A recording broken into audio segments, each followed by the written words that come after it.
All right, what's up, everybody? Welcome back for another episode of the Fit 40 podcast. We got another awesome guest with us. We have Jon Vlahogiannakos with us today. I hope I pronounced that right. That was my number one goal, but you guys can call him John V. He's been a coach since 2016, and he runs Strong John Fitness and Strong John Fitness podcast. He is a lover of donuts and getting parents toned up and feeling their best. So I know he's got tons of gems for us today. Jon, welcome to the show. Thanks for having me, man. And definitely an A+ on the last name. I know that's intimidating as all hell, and you're probably easier just to skip it, but you went for it, and I appreciate the effort. Yes. All right, cool. I appreciate the fact that I was in the ballpark. Yeah, that's good. No, I got a Greek girlfriend, and I've consulted her, and I'm like, all right, I think I got this down, but we got it. Yeah, no, it's definitely been butchered my entire life. So even if you messed it up, it's fine. No hard feelings. Yeah, I bet you were every substitute teacher's favorite. Seriously, yeah, seriously. But to actually bringing it back to high school and whatnot, the first thing I like to do with all the guests is try and get their origin story, like what got you into it. And I know you're very similar to myself in the fact that we didn't grow up with abs, right? Far from it, my friend. Far from it, yeah. So how did you get your toes in the water when it comes to fitness and nutrition? You want the long version or the short version? Let's go long. We got time. We got time? Yeah, we still got a bunch of time. So, I mean, my background is Greek, for if you can't already tell. And Greek culture is a heavy emphasis on food. So that's part of it with my upbringing. I spent a lot of time with my grandparents, and there's nothing else to do there except, we went play in the park and stuff, but it was food all the time, food, whatever food we wanted, as much as it was we wanted. My grandmother, they just want to feed. I think immigrant families, it's what happens, right? You come to a new place, there's an abundance of food. You want to make sure everyone is healthy because that's how they see the world. I played hockey since I was about 5-6 years old. So I was always active. But puberty hit me hard is usually where I like the story really changes. There's a summer I'll never forget. We hung out with my grandparents most of the summer. We went fishing a couple times, but my brother and I both blew up. Like we just put on weight. I'll never forget. There was a Oreo pack with NHL teams on it. And I'll never forget, we just destroyed those all summer. So we came back, both of us a little heavier than we'd like. High school, I was still playing hockey. I was on the high school hockey team as well. Was working out, but I didn't really have like a ton of guidance at the time. I knew I needed to lose weight. I mean, my coaches told me I needed to improve my skating. And so I ended up getting a trainer at the local gym where we're at, and he was actually a former pro bodybuilder. So his methods, nutrition-wise, weren't what I would align myself with today, but they did put me on a path of learning about protein, a bit more meal planning. He did help me in the gym with different explosive movements. Like we didn't do bro splits necessarily. He did really look at it from an athlete's perspective. So that really was my first forte into training with a professional. He helped me lose a bit of weight, get a little bit of speed. And then I kind of took things on my own a little bit, met another trainer at the gym who was a professional lacrosse player, and his best friend who actually played professional hockey in Europe. And training with those two guys for the next 2 summers really transformed how my brother and I approached health and fitness. Eating changed, overall more flexible, but training was really different. Lots of off-ice cardio, sprints, stuff that as a 200 plus pounder you don't really like to do, but it was something that you kind of learn to enjoy it. Hockey is different than other sports where you go hard as you can for 30, 45 seconds and you're done, right? It's not like soccer necessarily where you're on your feet the whole game. Kind of like football. Kind of like football, yeah. Like a little burst and then, all right, let's rest. Yeah, so the burst stuff, I don't mind. It's the long distance that I absolutely hated and honestly still hate to this day. From there, it was more, they gave us a lot of tools. And then honestly, like I think a lot of guys in my age bracket, like I was into YouTube a ton back then. Lane Norton was more on the heavy educational side, but then it was the entertainment of like Chris Jones, if anyone knows the Hodge twins. That's a throwback. Yeah, before they went all kind of where they went, that was they took a hard turn. Yeah, that was TMW was the best until it wasn't. Yeah. But that really, like, my brother and I really like jumped in with 2 feet of like, okay, this is a completely different way of looking at things. Like, learn about macros a little bit more. If it fits your macros as a dietary approach, different bodybuilding splits, got into powerlifting a little bit. And it was really, for me, like, I was able to drop a bunch of weight, help my brother drop a bunch of weight, help one of my best friends drop a bunch of weight. And I was like, this is actually pretty cool. Still playing hockey. But then at my job at the time, I worked where the Toronto Blue Jays play, at the Rogers Center, but I worked in the food catering side. So up there, I mean, I'm interacting with hundreds of people a night, basically. And I'm there eating, chicken and quinoa and broccoli for a meal, but then I'm also eating cookies. And people were like, well, what's going on here? Like, I thought you were losing weight. How are you eating cookies? So that really gave me that like jump to talk to people about flexible eating and why I can have cookies and still lose body fat across the summer. And it was awesome because the more people I helped, the more, like, when people get that light bulb moment, I'm like, this is kind of cool to be able to help people look at food a different way and not think it's so cut and dry the way I used to do. I mean, I used to be into, my breakfast was, I'll never forget, plain oatmeal with cinnamon and 3 hard-boiled egg whites and an apple. That was I was breakfast. about to say that couldn't get more depressing. The oatmeal with just cinnamon is terrible. It was Throw on gross. some egg whites. Wow. Yeah, hard-boiled egg whites too. Like, not even no salt, pepper, no cheese, nothing fun. It's like almost as bad as unseasoned chicken. It's just there. I ate so much chicken at one point. I like stayed away from chicken breast for like a year. It was just turned your stomach at some point. So from there, it was more, I can help people look at things differently. I've helped myself, my brother, my friend, like, why can't I do this for a living? And from there, it was more, there's this story keeps going if you want me to keep going, but it was, keep going. It was, I want to be in the fitness industry, but I don't have the ton of background that I should. So obviously I need to get certified, and I wanted to go to school because I was already in school at the time doing just a general program. From there, life kind of, it's the fork in the road almost, in a way, where we were pregnant with our firstborn. He was born, and then I was in school and I wanted to be a personal trainer. So all of these 3 things couldn't exist at the same time because I was falling asleep on the way to school because it was an hour and a half away, and I needed to make money, and I wanted to be in the fitness industry. So it was more of a balance of working the Jays stadium at night, training clients in the morning. School kind of fell by the wayside, to be quite honest. I mean, I was in law and society at the time anyways, and I wanted to get out. Long story short, there was about two years there of figuring out what to do with school until I just went all in on myself, and business started to really grow, both in person and online a little bit. I did work at a box gym for a year, but I knew I didn't want to do that forever. I was, on the floor I was missing a lot of my son's life. He was within a year old. So October 16th, I believe, was the date, 2016. Was officially the start of Strong John Fitness. And one of my colleagues at the Rogers Center was actually my first client, and I give her all the credit. She's no longer a client today, but she was the one who was like, in the off season, you should train me. And I was like, yes.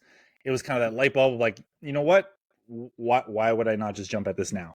So from that point onward, it's been all fitness industry all the time. And I'm grateful for still being here. Almost, as we record this, almost 7 years later. Yeah. I mean, I'm glad that we have that background, because I know a lot of people may be in the same position that you were in, where it's like, I kind of want to change up, or I feel like I'm in the wrong industry. And it can be pretty terrifying to do that. For me, it was more like I just didn't know what to do with life. Right. I was focusing on hockey. I had a chance to go play in Pennsylvania. If anyone knows Mercyhurst, for their men's team, but it wasn't a full scholarship, and our family couldn't afford to pay whatever the tuition was every single year. So there was that. Okay, let me stay back. So my parents allowed me to not go to school. Here, I don't know what it's like for you, but for us, it's once you finish high school, you're going to a university or college to do something. I took, I think it was I think my parents gave me 2-3 years. And by the time I was 20 and my minor hockey career finished, they're like, okay, well, you got to figure something out now. So I picked a generic college program because I didn't know what to do. And then I was like, well, my mom's in law. It kind of makes sense. I like to argue with people. Sure, let me jump into law. And it was that mix of like, I don't know what I'm doing, but also fitness is really pulling me in here. And it's related to hockey as well. That I think I was 22. I was like, this is more the direction I need to head in, because law is not, it's not for me. I don't, it's funny. I didn't want to work at a desk every single day. Yeah, I think all of us trainers are pretty much the same when it's like a desk, kill me now. Like Yeah. no shot. Yeah. But then now as an online coach, this is what I do. I just sit Yeah. at my desk. We find our way right back to the computer. It's true. But it's stuff I'm passionate about too. Like I couldn't sit through lectures about theories of law and the origins. I'm like, this is horrible. So for anyone who's feeling like they're not liking what they're doing, I mean, there's so many avenues in fitness. You can attest to this too. You can do so many different things now, which in 2023 can be a gift and a curse depending on who the individual is. But every coach I've ever talked to, they want to help people. That's essentially why I got into it as well. Like I saw an issue with myself. I wanted to change it. I was able to. And then I helped my brother, and then I helped my best friend, and helped other people. I'm like, this is awesome, because I can help others avoid the bullshit. Am I allowed to swear? No, never. I put an explicit on every episode, even if we don't curse, just nice, as a backup. Me too. Yeah, I wanted people to avoid the mistakes that I made. So that's one of the main reasons why I still talk about like why low carb diets are bad for most people, and why I like eating donuts, and emphasizing having the fun stuff and treats, which we can get into if you want as well. But it's definitely, I don't know if I found it scary, maybe just because I was a horse with blinders on. I'm very much the type, if I want something, I'm going to get after it. I tell people all the time in the mentorship who are, wavering between in-person and online, and maybe they want to leave their current day job.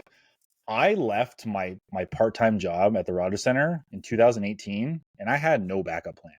It was just, I'm going all in on me. I'm spending 10 hours a day here, 5 to 7 days a week. It's not giving me any time to really build my stuff.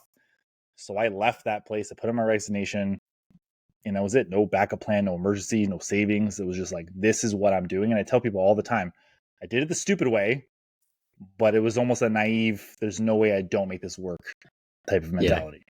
It's almost like you could go one of two ways. You could play it smart, build up savings. Like I know like Jordan Syatt and Mike Vacanti are really big on this, where they're like, build a nest egg and then jump in and you'll be better off. But then you kind of lose that edge a little bit, where it's like, I need to make this work. Yeah. Well, that's the thing. I had fire. My wife, and I'm not ashamed, she helped me numerous times with bills back probably 2019. 2020 was hard for all of us just because of what had happened. But I think lighting the fire under myself, there's no way I don't make this happen, and having my wife's support, she didn't tell me never not to. She was like, I trust you, do it. Here we are now in 2023. I'm able to actually have her home. Like I can support our family entirely from what I've been doing. And I'm grateful for the people I've met and just the business I've been able to build. But I definitely didn't do things the smart way. I did it more, this is working no matter what kind of way. Gotcha. That makes sense. Yeah. Absolutely. So now for any future betting on sporting events or anything that involves gambling, let her call it, because clearly she's a good tell of what's a good investment. Nice. I appreciate that, which is funny because she doesn't see the point in gambling, which I get it. She's like, what am I going to put money on? I might lose anyway. I'm like that, but that's the fun. That's what, so we went to Vegas and she didn't bet $1. Yeah. It's no fun if you can't get that punch in the gut feeling when you lose it all. Of course. Yeah. There's nothing teetering on the edge of like, I can win a bunch or I can lose a bunch. Exactly. Got to ride it. But to bring it towards the training side of things, I know that you talked about how like you were full-time, and I love talking to people that did full-time and then transitioned, as opposed to like the new age of trainers, which is like, I'm just going to go online before I've ever trained anybody in person. Yeah. So what is your experience with that? Like how does it stack up when you compare seeing people in person, touching base point is online? How do you feel results wise, which gets better or the same? That's an interesting question. I mean, it's all going to be relative to the individual.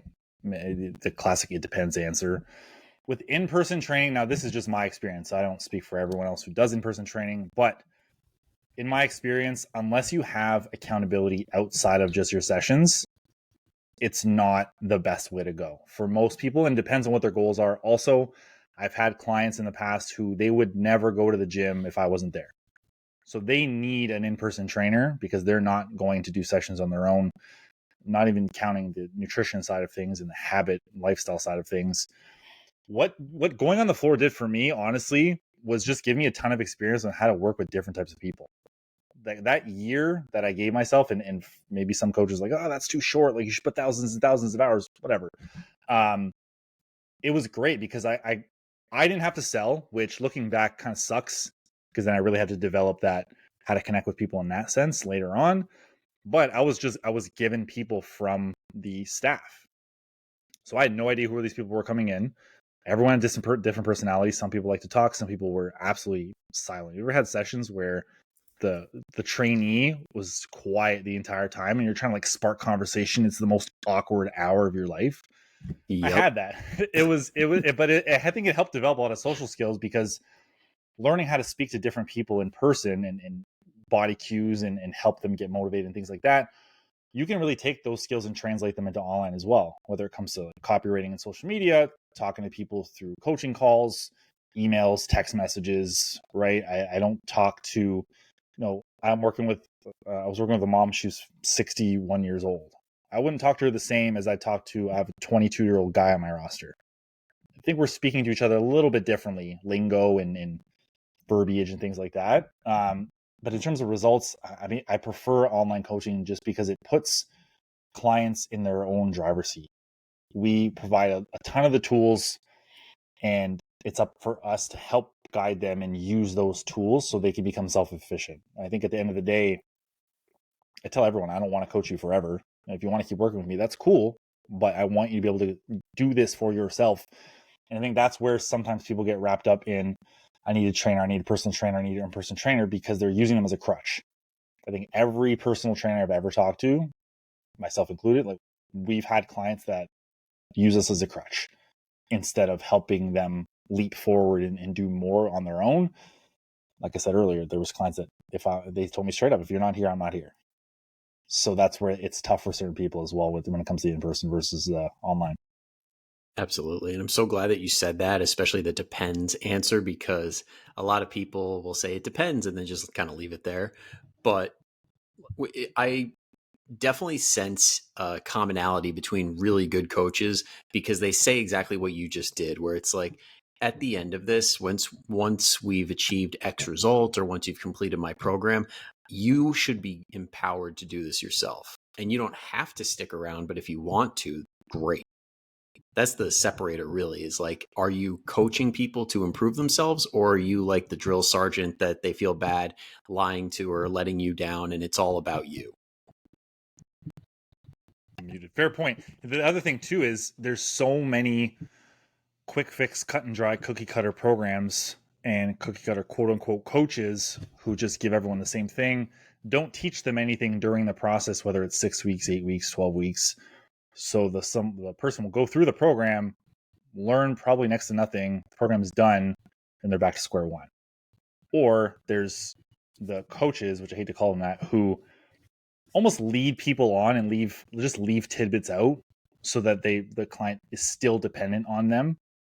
Like if I'm setting calories and protein for someone, I'm telling them why the numbers are there.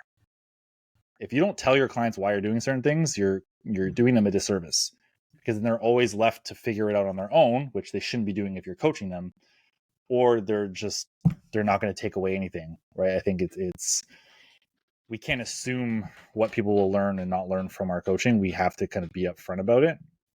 Here's why your calories are this, and here's why your protein's here. Here's why I set those targets. Do you have any questions? Like actually talking to them, because there's so many. You've probably seen this as well. There's so many programs or opportunities out there for people to try to lose weight or reach their goals, but it's like, what's right for them? What's not cookie cutter BS? What's made for them? And I think it's hard for them to distinguish the good from the bad almost. Exactly. Because I do think that there are a lot of really good programs out there, but any good program can be a crap program if it gets you hurt. So it's like, you can go on like a standardized program. But if you don't adjust it to your specific needs, then you're going to end up failing on that. So there is like some validity to the cookie cutter approach, but if you don't like tailor those programs that are proven to work to you and you make the program fit you, then it's just not going to end well. Fair. And would you say that most people, I'm being generalistic for sure, but most, say the people that we work with, parents, moms over 40, 35, a lot of them don't know how to make those adjustments. Mm-hmm. So that becomes a major problem too. Yeah, and I think that's where we come in. And that's the issue, is that some coaches won't step in and say, listen, your wrist is jacked up, so we're not going to do push-ups, we're going to do dumbbell presses instead. And they just leave it to them, and then it's like they get hurt, and it's like, I wonder why they left. Yeah, seriously. I wonder why they didn't renew and didn't want to keep working with me after. Yeah. But yeah. And now let's talk a little bit about nutrition, because I know your literal like logo is a donut. So for anybody that's not seeing the video here, he literally has a donut on the weight right behind him. And I know that's like your thing. So first off, what's your favorite donut? Let's get that out of the way. See, I've been asked this question, and I like the question and I hate the question because it's so hard to answer. It's like picking your favorite child. That one just depends on the day, I think. No, but the donut is dependent on like where it came from. I've been so many different places with so many different like variables of flavors and things that are just extravagant. So you're like a wine connoisseur when it comes to that. Like I need to know the region, the essence. Yeah. Where did the filling come from? No, was this handmade dough or was this prepackaged? Yeah, seriously. No, I can definitely tell the difference. Honestly, like if I had to pick a blanket go-to donut, it's a toss-up between, and it sounds so weird, but an apple fritter and honestly sprinkles. As corny as that sounds, I can never go wrong with sprinkles. That time of year right now with the apple fritter stuff, that would be spot on. It's so good. As a kid, I thought they were disgusting. Really? As an adult, it's almost like my go-to donut, depending on the time of day and what flavor I'm after. There's something about them. They're also big. I like a big donut. I'm a big dude. Kind of makes sense. Yeah. Now, being that you're Greek, and I know because this is like one of my favorite desserts, have you ever come across a donut that kind of emulates spanakopita? No. I don't know if that would even. Am I saying the right? Yeah, you're saying. Oh, you're right. Yeah, but it's spanakopita is more savory than what a donut would be sweet. But we've definitely had. For anyone who doesn't know what spanakopita is, spinach pie. But we've definitely had big spinach pies. My grandmother. Oh no, I'm thinking of the honey. The honey. You're thinking of lucamadas? Little honey balls? Maybe. No, it's like a flat, almost like a cake, but it's flaky. Baklava? Baklava, that's it. Baklava, nice. I've never seen a baklava donut. I don't know if you can do a baklava donut because that would take away from the crunch and the flakiness. Yeah. But I don't know, maybe there's something there with the flavor. I'm like, there's something that could be applied to a donut that we're missing out on here. You're absolutely right. Yeah, between the honey and the nuts, it would just, now I'm going to rack my brain on that one. Okay, thank you for that. That's homework for me. There you go. Let's make some homemade ones and then just charge out the ass for it. Be like, nobody else has it. You're absolutely right. Yep, I'll take it. But now that we're on the topic of sweets and everything, let's talk some nutrition. So how hard is it when you get a client that's really dead set on there are some good and bad foods? Like, where do you start with someone like that to open their minds up to a more flexible approach? That's a great question. To me, it starts on our first call. So if someone's interested in working with me, we'll hop on a call. I'll get to know them. They'll get to know me. We'll talk for about 45 minutes. On that call, I get to really know their history. And oftentimes they'll tell me about trying this diet, trying that diet, having an all or nothing kind of approach, seeing foods as good and bad. So as I gather that information, I also help them recognize that, and they usually know that that's not helpful for them. So if they see it as a problem already, to me, that's a great first step. Self-awareness is a superpower. And if we don't have it, we can't make the change for what we're trying to achieve. From there, I make sure that when I talk about how I approach nutrition in the program, I make sure to reinforce that I am not here to judge, shame, or guilt them for their food choices. I don't give them a list of foods they're not allowed to have. I don't give them a list of foods that they have to have.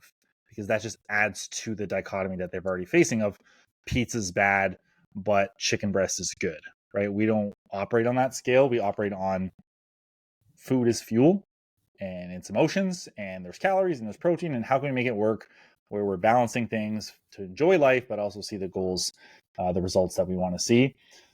So that I kind of clear the air right off the hop to say that I'm not going to make you feel bad if you log a bag of chips or log a donut. It's more opening up the discussion as to why that happened and what can we do differently next time.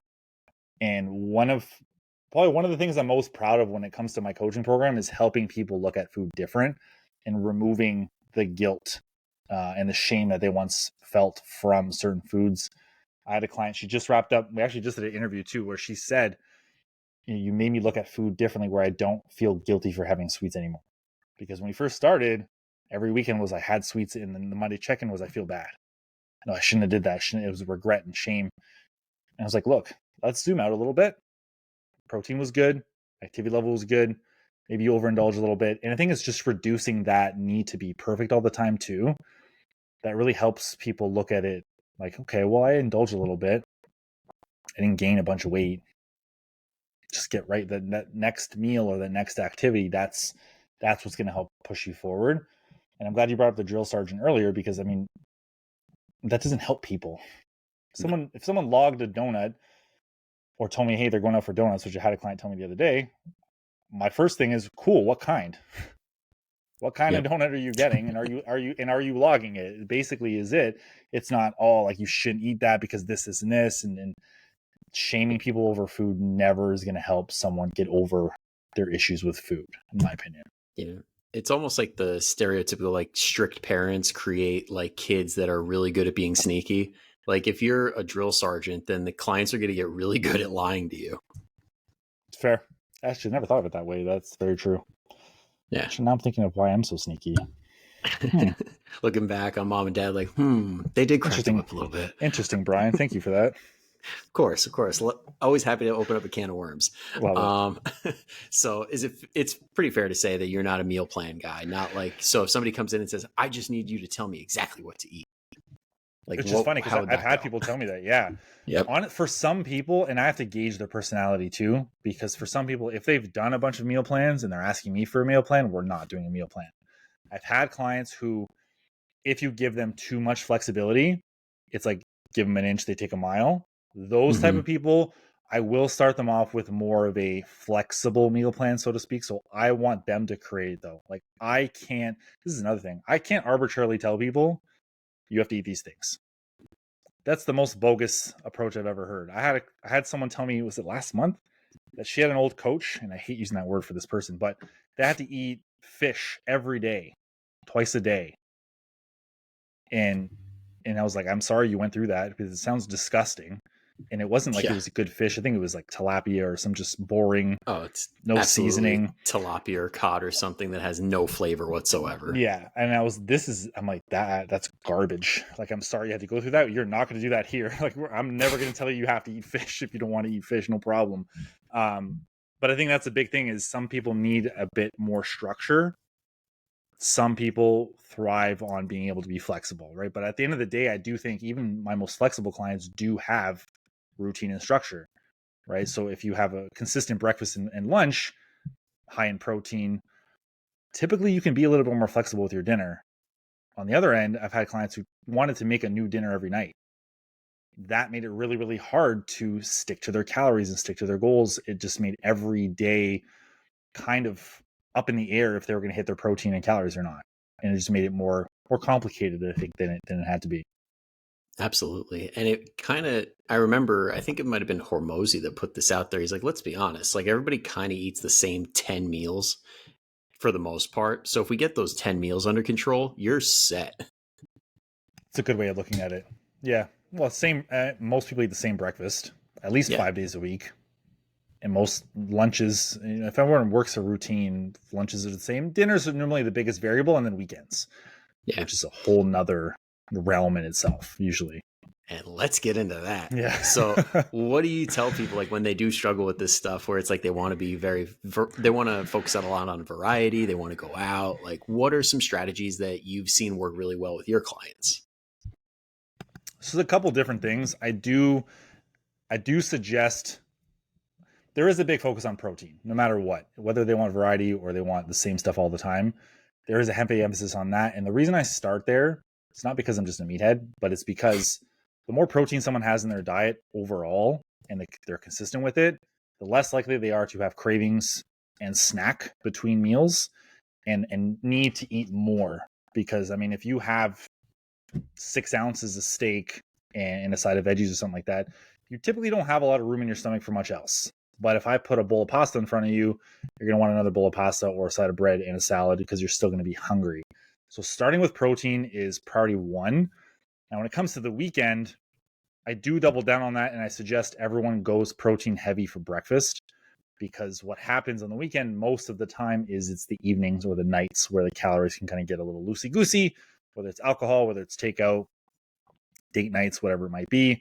If you're going to the movies, you're not finding a protein source at the movies. Let's be quite honest here. Popcorn is the only option. You're saying that Reese's peanut butter cups or peanut butter does not get me enough protein? It gets you a lot of delicious flavor, and I love Reese's peanut butter cups, the goat chocolate. But yes, no, I would not count them in the protein target. Damn. That's for sure. That was my whole October protein plan. That's just Reese's Pieces. That's a bold play, my friend. That's a lot of Reese. Now I'm going to start craving Reese. Yep. As an aside, just because of Reese, have you ever had the big half-pound cups of Reese? I have. Okay, good. Yep. My man. Yep. But it's what I ask for Christmas every year.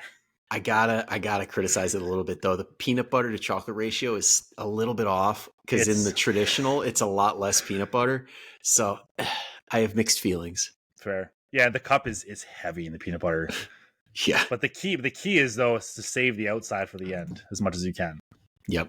So you go heavy on the chocolate. Anyway, now we're getting distracted. But we're making everybody starving right now. Yeah, this is the best. Yeah, and if you don't like Reese, I apologize, but yeah, I apologize to anybody going into work in a cubicle right now that has candy around them, because like today's just a lost cause. You're gonna go after it. It's all right. All our fault. 100%. Just don't buy the Halloween boxes of candy yet. Just don't do that. With weekends, it depends on the person. I mean, I like to use myself as an example because I'm a father of 2 young kids. Every weekend things are different. It depends on what's going on. Like as we record this episode, it's Thanksgiving weekend coming up. And I have 2 Thanksgivings to go to because of both sides of the family. So I know food's going to get a little hectic, but I can pretty much predict what the meals are going to be ahead of time.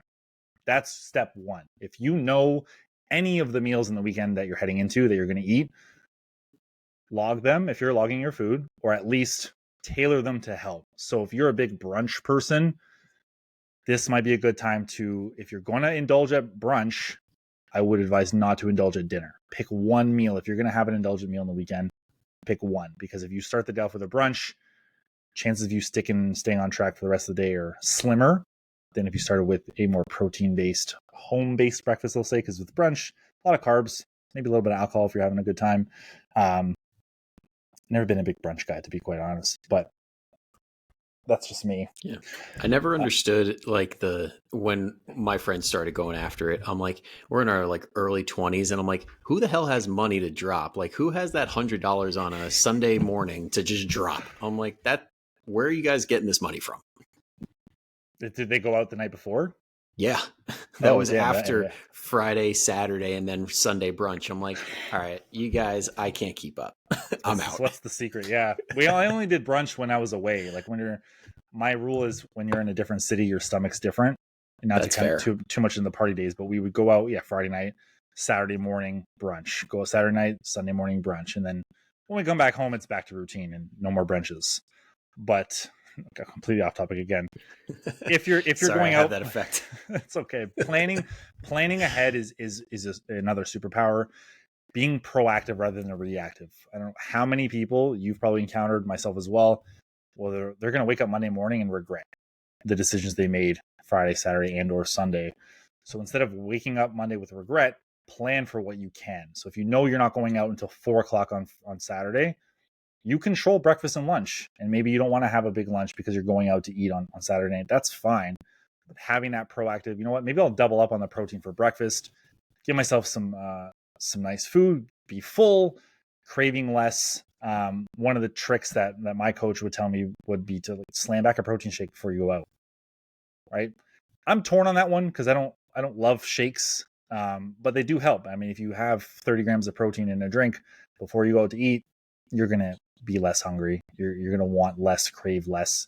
That's a big help for clients that are pretty diligent trackers. Now, when I say diligent trackers, I don't mean perfect. I don't expect anyone to ever be perfect, but I know they're tracking their food, they're being consistent. I'll go at it from a more numbers-based approach, and we'll zoom out and look at what are your weekly calorie targets? What is your weekly calorie target based on the daily? And we'll separate them. So let's say someone's target is 2,000 calories a day on average. What we'll do, so that's 14,000 for the week. Let's say they want more calories for Friday and Saturday. It's pretty common. From Sunday to Thursday, we're going to take away 200, 300 calories from the target. So we're looking at 1,700 or 1,800 per day. And those 200 to 300 from those days get tacked on to Friday, Saturday. So instead of it being 2,000 a day for every single day, Friday and Saturday become 25, 2,600 each. My math is working well. The other days are just a little bit lower. And 200 a day off is really not that big of a deal. It's 2 pieces of fruit. It's a donut, potentially on what size you get. It's not a lot. Nighttime snack. Yeah, the chocolate bar. I mean, if you have Halloween chocolates around you, it's probably like 10 of those, give or take. No, maybe not 10, maybe like four or five of them. Yeah, because they're getting a little, I think 60 to 80 calories each. So when you can do that, you still hit your weekly calorie target, which at the end of the day is more important than the daily, because you're not losing fat day to day, you're losing fat week to week and month to month. You have a bit more flexibility to enjoy the weekends, and you're feeling less restrained. So the extra 500, 600 calories is usually just, okay, I can take the stress off and I can enjoy another drink, or I can go out and get this entree I've been looking forward to for a while. It's just mental things like that. Absolutely. Because that keeps everybody on track. Because, I mean, we need those indulgences, right? Absolutely. I think that's where strict meal plans have a hard time, because the minute someone is allowed to have another thing is a quote unquote cheat meal, and then that can get a slippery slope of they're just working their ass off to have a cheat meal that's way too big for them. Then they're going to feel bad about it. And then the cycle continues of, okay, I'm going to strict eat. Okay, but I need a cheat meal. And then there's a small population of people who can do it right. For the people I work with, and I'm going to assume the people that we have similar clients, it's not an ideal situation whatsoever. No. And I remember, like, we were having this conversation, me and PJ Street, a few weeks back. And if anybody listening right now hasn't checked it out, great episode, highly recommend. We were talking about how it's a great maintenance strategy. Like, if you don't want to lose any weight, cheat meals can be a great thing. It's like how The Rock kind of keeps himself in shape year round. Like, he's not dieting that way. He says he is, but like, let's be honest, he probably is not. And it can be super duper helpful if you want to keep the weight off, but go crazy sometimes. Yeah. But the thing people forget too, or maybe I like to double down on it, is you still need to be diligent for the other days of the week. Like you can't have one massive overindulgent day, like a whole day, and then have like, I'm gonna overindulge a little bit here, overindulge a little bit there during the week, because then you're just killing your calorie count for the entire week. It's got to be. Yep. The Rock is a pretty disciplined individual, I can imagine. Never met him. He also has a ton of qualified help helping him. So, but I can see him just doing the same shit every day. So he can have his 17 pancakes or whatever it is for that one cheat meal. Those are some legendary cheat meals, though. I don't know how he digests all that after the fact, but that's yeah. It's that Samoan gut. He's just able to pack it all down. It's true. It's different genetics entirely. Exactly. Wouldn't it be nice? Wouldn't it be nice? But let's transition a little bit to the parenting side of things, because this is like one of my favorite things to do, is bring people on that are parents, living the life and able to make it work. And you're like living the life. You're leading by example. Now, when it comes to how things changed before you were a dad and after, what was life like prior when it came to fitness and nutrition, and what really changed the most? Another great question. If there's anyone who isn't a parent listening to this, I'm not going to say these things to scare you, but just to give you the reality, because I feel like I'm pre-scared now. Oh yeah, you don't have kids. Do you have kids? No, No. no. Okay. Well, this isn't to scare you, but I like to paint the reality picture, because I feel like when we were pregnant, nobody really told us exactly what was going to happen. Of my closest friend circle, I was the first one to have kids. So I'm kind of just like, here's the example, take it or leave it, is what it is. But pre-kids, you can decide whatever you want, whenever you want, for yourself. Ultimate freedom. And Brian's like, okay, sweet. So I'm not going to have kids for another. Yep, just got to bask in You know, this. and I've told people, I'm like, look, if you're not in a rush, take your time, because once you have kids, things change. And not to say that's a bad thing, but you have this innate drive essentially to make sure that this miniature version of you is a priority, right? And it's not easy, and things will change. So pre-kids, I could go to the gym 5-6 days a week, 2-3 hours at a time if I wanted to, depending on my work schedule and things like that. I didn't have to worry about making separate meals. I could just make whatever I wanted to eat, stuff like that. I wasn't woken up in the middle of the night.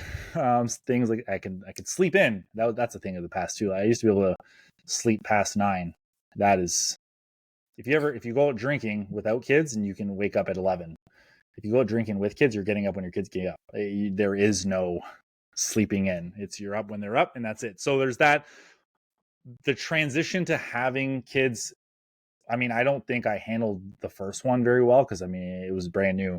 So I put on a bunch of weight. My wife put on a bunch of weight. We were both kind of just eating and enjoying. She was, I obviously wasn't pregnant, but she was pregnant, and we were just, hey, burritos. You want burritos? Sure. You want Dairy Queen? Cool. Like we just ate, which was good for me training wise, because I had a lot more energy, but I still gained some weight postpartum. The first 3 months were a blur. A lot of nights of no sleep, little sleep, a lot of calories, a lot of takeout. People brought us food, right? When you're in that sleep deprived state, you're not thinking of what are my macros and things like that. It's really not, is my baby alive? Have they eaten, pooped, slept? And it's a cycle of those things. Yeah. But on top of that, I had to work. Like I had to go to LA Fitness and train clients. So I don't know how I did it, because I felt like a zombie, but there was in-person clients in there. So my thing at the time, and this is where I try to help people avoid it, is I was eating too much, and I was trying to do cardio in between clients to help burn it off. And I was just going nowhere. I felt terrible. I didn't lose any weight from that. And it was just this wave of like, this is not working. After about the 3-month mark, what was it? February 2017, I actually decided to compete in powerlifting. Just a completely different aside, but that helped me kind of have a goal in mind where, I can sleep a little better, I can train a little bit more. And then I actually dieted down 30 pounds from February to August, because I didn't want to compete with the big boys, because I would have got completely smoked. So I wanted to be somewhat competitive. Yeah. But post now, and then when you add a second kid in the mix, that adds another variable to the entire dynamic. Now, not to get into the whole like story of me, but what I've noticed with parents is they spend a ton of time doing household tasks, but doing all those things all the time takes away from getting their workout done, logging their food, meal prepping some food, even just relaxing. Because as a parent, especially if you have multiple children, it's a lot. It's a lot on your mental. And when the kids, if anyone has kids who sleep through the night, once they go to bed, you're like, okay, sweet. It's quiet, or I can just do me for the next 2 hours. And a lot of times parents will stay up extra late to, embrace the alone time, but then they're staying up too late, and then they're getting up early. And then it's a cycle of I'm tired, I have no energy, and that continues.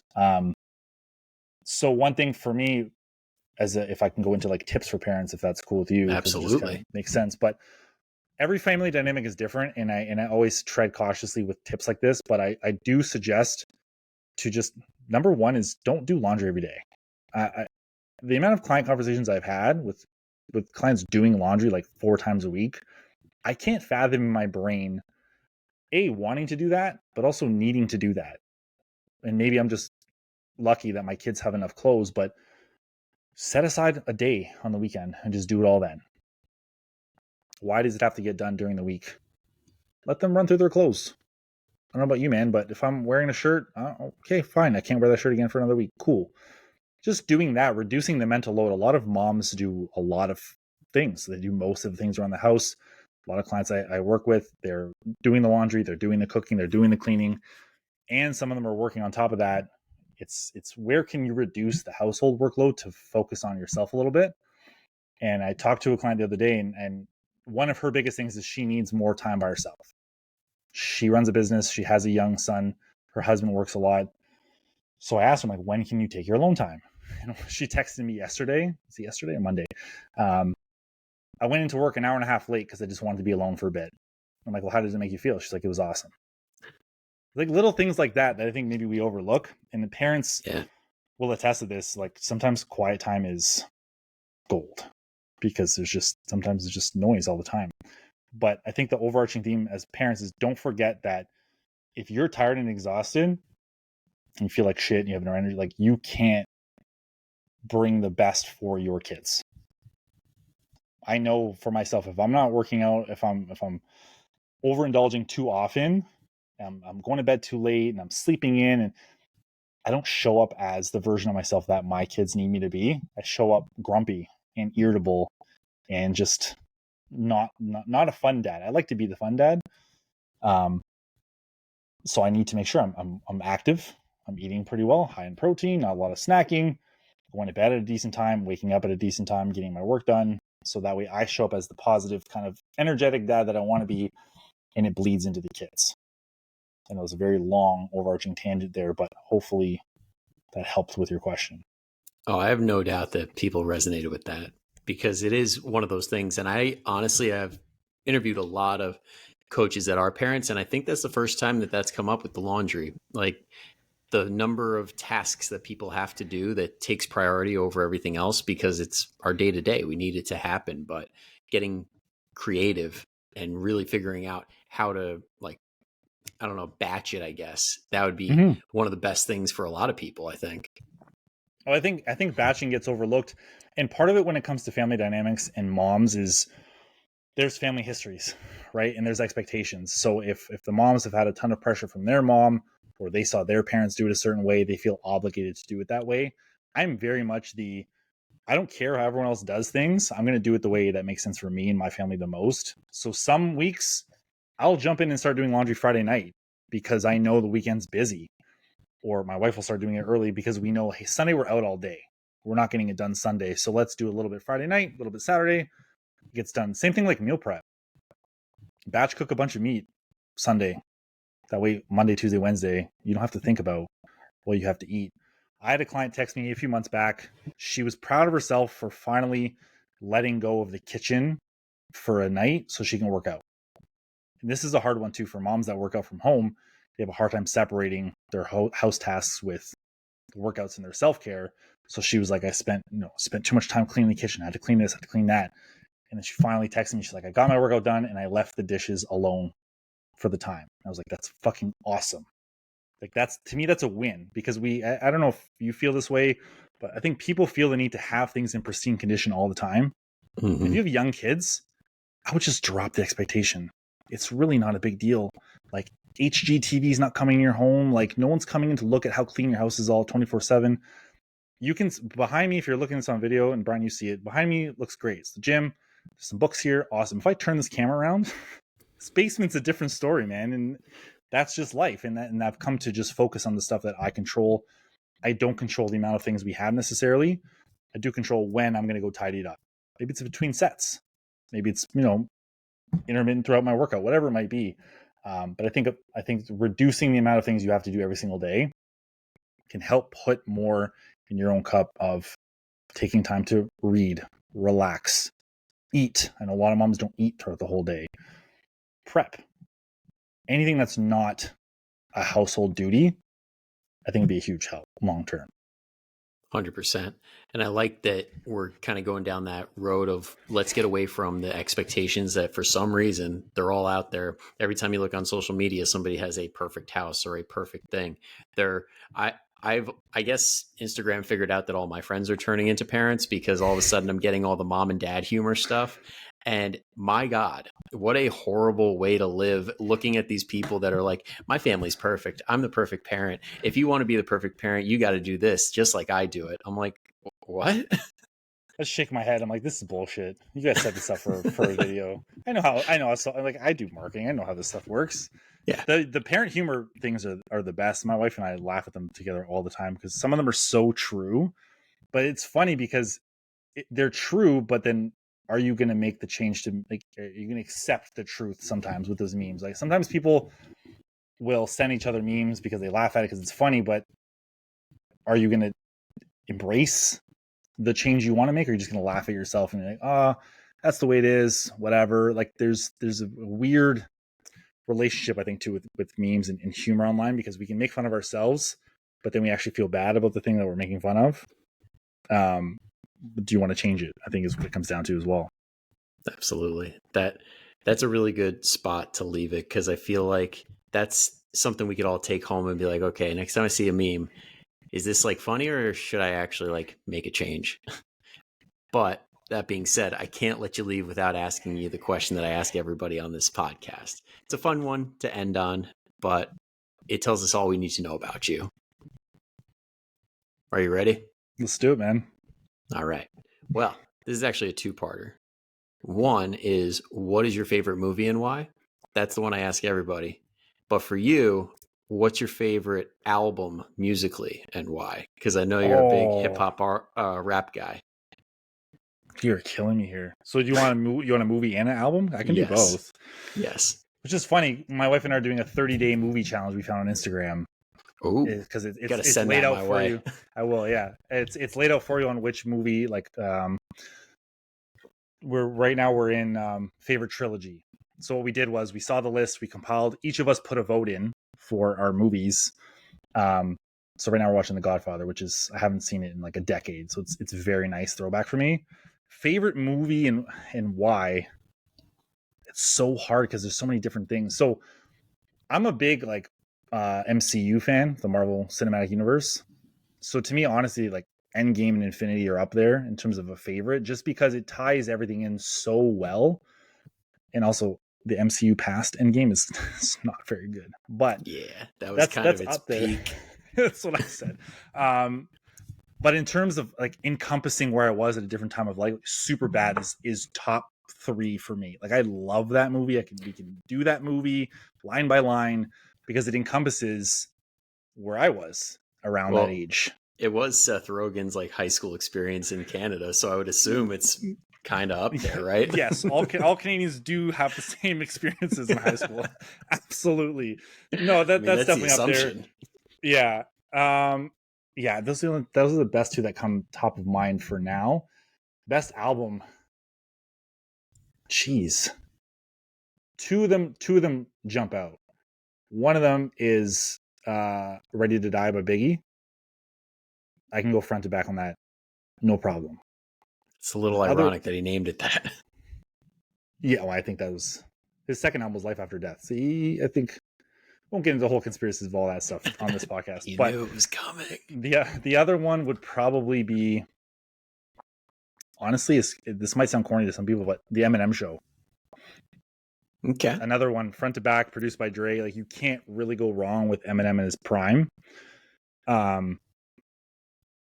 Yeah, that's got to be the top 2 for now. And I think some hip hop heads might hate me. Some people don't like Eminem being in the conversation, which we won't get into all that at this time anyway. Well, but I think that's the stereotypical argument of selling out and going mainstream. It's like, it's not his fault that everybody loved his music from like, what was it, 99 to like 2010.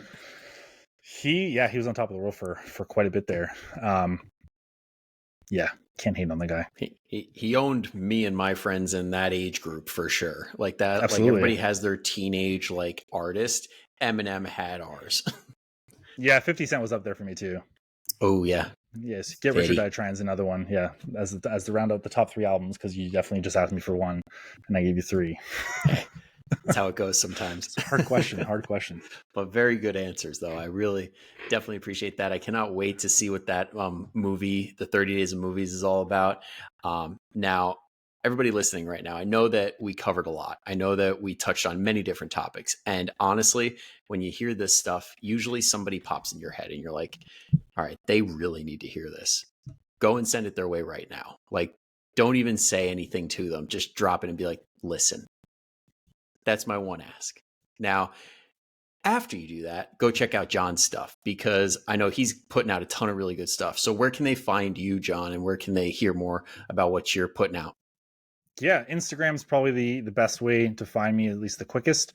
Strong Jon Fitness on Instagram. StrongJohnFitness.com has my website, a lot more details, client testimonials, more about me, stuff like that, and the Strong Jon Fitness podcast, where I'm actually, I think we're 2 years deep now, which is pretty cool. 123 episodes, so there's a lot of material on there as well. Yeah. Very nice. All right. And now everybody listening, don't worry, you don't have to go searching. It's all in the show notes. Just scroll down, click away, check out Jon's stuff. And then when you're done with that, I'll see you next week, same time, same place, for another awesome episode. Thank you guys for tuning in, and I'll see you next time.